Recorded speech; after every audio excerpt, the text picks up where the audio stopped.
Hapon sa iyong tanan, maulan ngayon, sarap matulog. So katutulog lang namin, nagising lang kami. So mother, makaon ka mother? Di ka gugutom? Ayaw kong kanin. Ayaw ng kanin? Ayaw na kay katuuntan si Nini. Nagluluto ang baduya. So guys, sasama nyo ako. Pakita ko sa inyo yung magluluto si Nini ng baduya. Merindahan dito sa isla. So try din natin magbenta. Ako magbibenta mamaya kapag halimbawa naluto na ililibot ko dito sa isla. Ang baduya na masarap na merindahan dito sa isla guys. So gusto ni mother ng ano, merienda na ayun niya ng kanin. Bili tayo ng baduya. So tingnan natin na magluto ni Nini ng baduya. Yung baduya guys is kamuting kahoy na ginadgad, iniraid, tapos nilagyan ng hinog na saging. Sumura lang yan, 5 piso lang may merienda ka na. So nakakaapat niyan si mother. Okay lang yan kasi kamuting kahoy naman. So let's go, punta natin si Nini. Ching!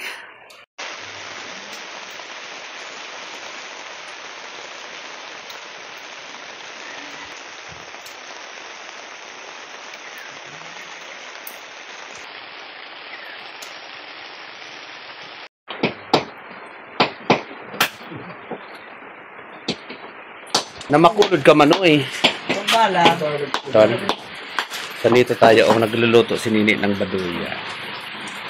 Abo ko na ni mamaya magkanin. Sa kanaruyag mo. Kahit nanula. Sige niyan baduya.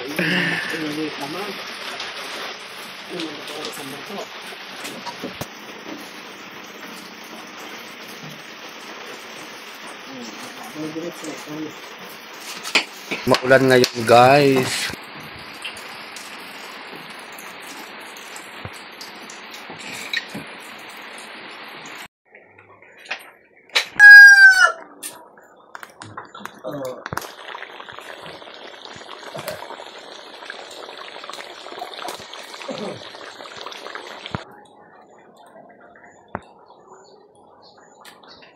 Hindi mo sabag at ang sarang pagmumula.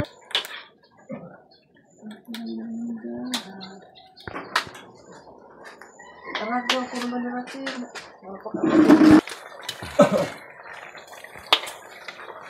Kailangan marami palang mantika ano? Oo. Mantika. Naka ano siya, naka deep fried talaga siya. Parang nagluluto ka rin ng chicken joy.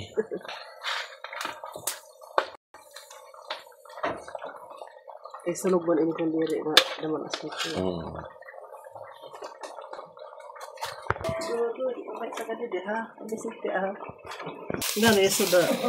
Kuan, itlog, tapos isda. So bilang ito, ihatid ko muna kay mama ito guys para makapagmerienda. Kaya nagluluto pa si Nini. Try natin magbenta ng baduya. Mamaya din na!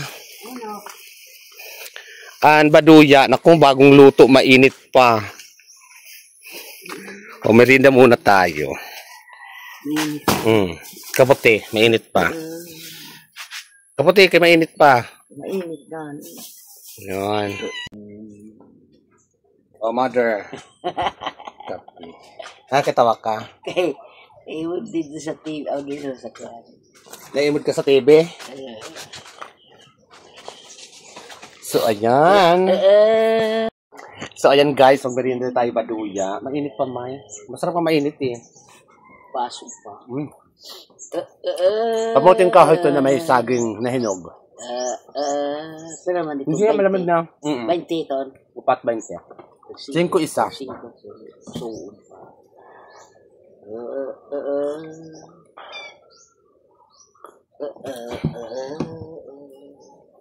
Niluluto pa lang to, may nag-order na.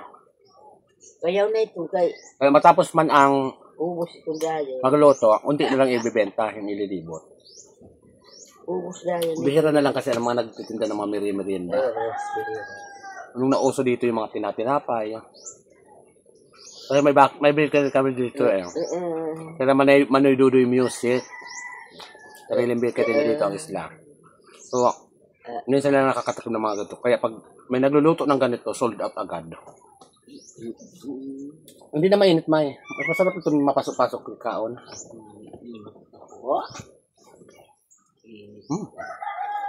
Maganda tayo guys. Tapos try natin maglibot nito. Tulungan natin si Nini magbenta. Marshall Baduya. Marshall Bad. Baduya. Lah, aku ana. Sarap.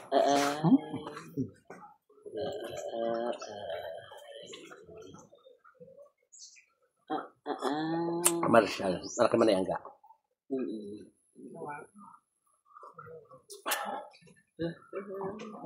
Asar pa di sa ng kape, tas maulan-ulan pa guys. Nami.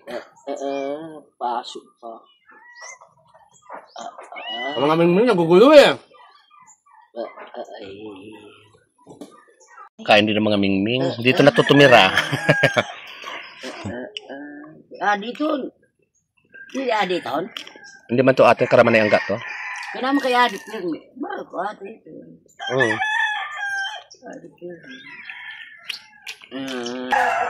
So pagkatapos ko magmerienda guys, iniwanan ko na si mother doon sa likod ng bahay namin. So dito na ako ay binibilang ko na dito yung kung ilan yung dadalhin ko na ibebenta ko kasi si Manay Nili ang unang-unang customer bukod sa amin. Si Manay Nili kaagad nag-order kaagad. So nagragaak-ragaak na naman ini nga ako cellphone kaya i-voice over ko na lang. So ayan si Manay Nili nagbili din siya ng 5. Tapos mayroon pa mga nagpadaan dida sa akon or nagpa-reserve ito na Baduya na lilibot ko. Tapos bago ako maglibot ng ay tiningnan ko muna kung ano yung lagay ng dagat namin kasi pag magulo ang dagat namin mayroong low pressure. So tiningnan ko muna dito at dyan nagbibilang na dyan yung kung ilan ang Baduya na iano namin. So ang bilis na kagad maubos. Tapos sinalok ko din sila Itay-Iko. So pagpunta ko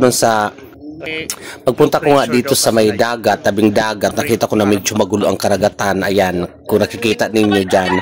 Kaya binoise over ko to kasi nagragaak na naman to. Parang nagluloko itong cellphone ko. Dyan ko inalok si Itay-Iko, sinigawan ko dyan si Itay-Iko na kung bibili daw siya. Tapos nakita ko rin dyan si Pihing. So bibili nga daw siya kaya agad-agad akong bumalik. At saka si Jinjin din, dinaanan ko dyan at bibili rin daw siya. Agad-agad din ako bumalik doon at para i-deliver ko na sa kanila ang Baduya. So let's go and enjoy watching Bayo Choice lang. I go for beautiful and love it. Sa kawan sa inyo po mga ng amo cut for today. So ganyan ang eksena ng cellphone ko. Hindi ko alam kung bakit, siguro kapag marami na. Pero nagbura naman na ako, mayroon talaga portion din talaga na gaganyan siya, nagagaral-gal. Pero tuloy-tuloy naman ang video niya. Yung boses ko lang ang medyo nagpuputol-putol. So dyan inalok ko si Jinjin, bibili rin daw siya. At pagkabalik ko kaagad kala Nini ay agad-agad ako nagpunta dito kala Itay-Iko kasi parang magandang rin ito, magandang customer din ito. So nakita ko din dyan si Pihing at nagulat talaga ako na bumili talaga sila ng tagwa 100, karang tagwa 100 to 200 kaagad na napagbentahan ko dito. Kaya talagang ang bilis kaagad matapos. Tapos si Ate Jenny, si Jen after that tapos na, ubos na kaagad ang merienda ni Nini. So dyan, ibinay-sobers ko uli ito kasi nagragaak-ragaak din dyan yung akong cellphone o nagputol-putol dyan. So sinoutout ko dyan si Rosby na makauno nga ko si Rosby sini nga Baduya ba ni Itay-Iko. So ayan, si Pihing yung ano na yan, yung karang 100 ang dahil siguro sa nagandahan sa beauty ko, pinakyaw niya 100 talaga daw yung niya, ang kanyang in-order. Sa Itay-Iko din dyan, 50 pesos lang nung una, tapos nagpadagdag another ng 50 pesos, so karang 100 din kaagad. Lahat-lahat ang kanyang binili. So sold out agad guys, love it. Itay-Iko, shout out Rosy! Nagkakaon ni si Rosby Baduya. Rosby kaon Baduya. Oo, sige. Adi na. Binili ni Pihing. Yung black ko. Oo. Darang ko pa din sa'yo. Oo. Para 50. Secretary ko. Yung kabaya.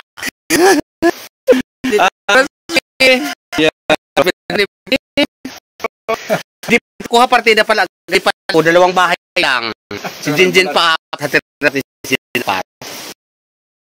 So pagka-uwi ko sa pagkabalik ko sa may bahay, dumaan ako kay mother. So andyan na si mother, iniwanan yung kape ko dun sa sa kusina. So bumalik ako uli dun sa kanini kasi para kumuha ko uli ng panida. At saka dyan, shoutout nga pala Dolor, yung bulaklak na tinanip mo, yung gumamela, so namumulaklak na ng taas-taas na guys. Kaya ayaw ko putulin dyan kasi nakakalilim talaga yan dyan eh. So ang dami na bulaklak sis Dolor.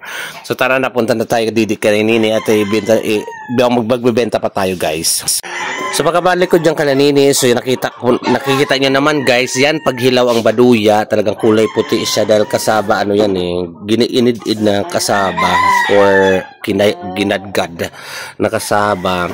So may mga order din daw mga estudyante sa school, sa elementary school, mga teachers sa elementary school. Kaya sabi ko, sige, yun na lang, kalajin din na lahat kan manay kay Manay Aida pa pala, tsaka kay Ate Jenny. After nun, okay na, wala na akong pagbibenta dahil ubos na siya. So ganyan pagluto guys ng baduya. Parang maruya din siya guys, ganyan din ang pinakaproseso. So mas maraming mantika, kailangan deep fried siya, and kailangan pag golden brown na siya, yun na yun, luto na siya, and ready to eat and ready na pagbenta. So yan si Nini ay ang asawa ng kapatid ko, si Manino Oscar. So yan ay talaga naman the best at talagang ano niya na yan, expertise niya na yan yung mga paggawa ng mga meriendahan dito sa isla. At hindi lang yan, marami pa siyang alam na lutuing pang merienda. So, thank you very much for watching guys. Sa mga salamat sa inyong suporta sa Bayot sa Isla. Daghang salamat sa inyong panonood. I love it. Mayroon pa to ha, karugtong na aking vlog. Atin na natin ito. Kaya kunti na lang dadali na pala sa ano. Ate Jenny na! Sa Ate Jenny. Madam! Madam oh! Sustuda naman ni Madam pamingaw-mingaw. Oh. Hi, Kaden! Ay, perfect good match. Perfect match ito sa kape. Okay. Oh, manghatag ka na naman sa atong viewers. Kuan? 20. So, na ako giveaway. Namuha pa ba? Oh, Padisan Kape. Raisa! Bayad kay... Ay, wala pasok. Hindi pumasok naman si Raisa. Tiniknikan mo na naman, Raisa. Lagyan sa kape, tapos na rin kami magkape. Yan. Salamat, madam. God bless you and more power. So, atin natin to kay Ate Jenny. Bagong pasoon pa, ha? Juan! So, mabalyo din si Manay Aida. O, Ate Jen. Oh, yeah. Bagong luto. Lami sa kape. Dapat sa'yo.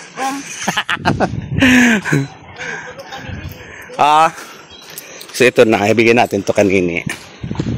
Manay Aida, pira sa imo. Hala, okay na. Kay dulong ko didi.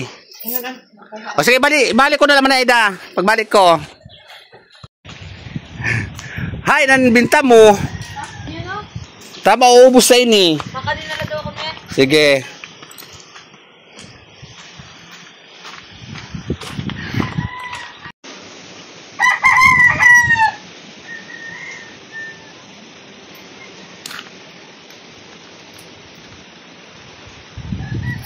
Manay Aida. Ay, teka. Yatid ko na lang sukli. So, ayan. Minugdang papaya niya. Aida. So, tapos tayo magtinda, mother. Yatid niya. Mag-uudo-udo kasi to.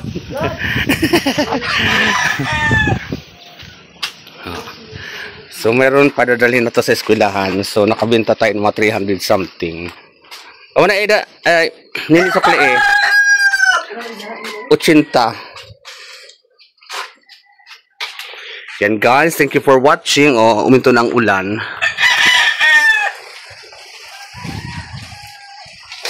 Tapos na ako magtinda. So ngayon magkanta-kanta tayo kasi brown out. So nalubat yung ano ko.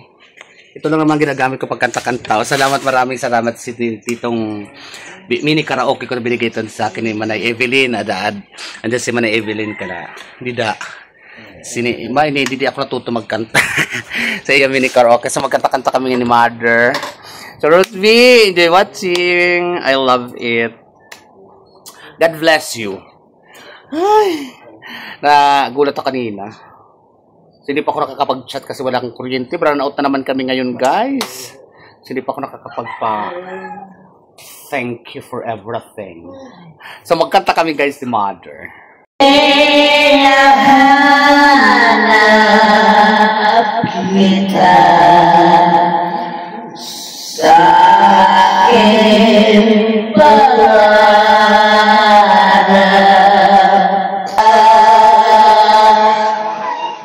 sa alimang ako'y sadyang limot ko na hinahanap, tinatawag pa rin kita.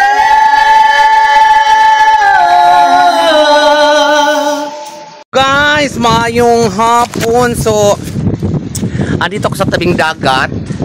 So, as you can see, andito ako sa tabing dagat, guys. Update ko lang kayo sa kaganap dito sa isla. So, ito lang naman ang moment dito.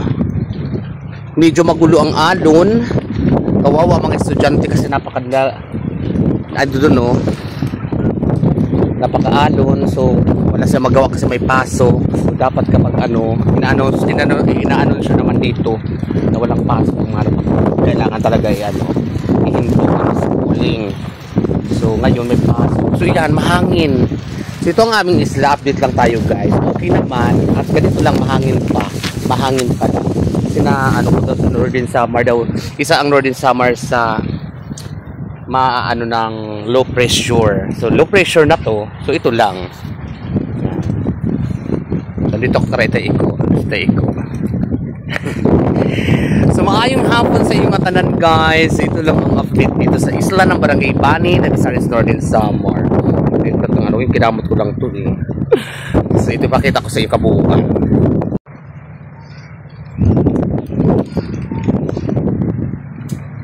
So, dyan na parating ng mga estudyante.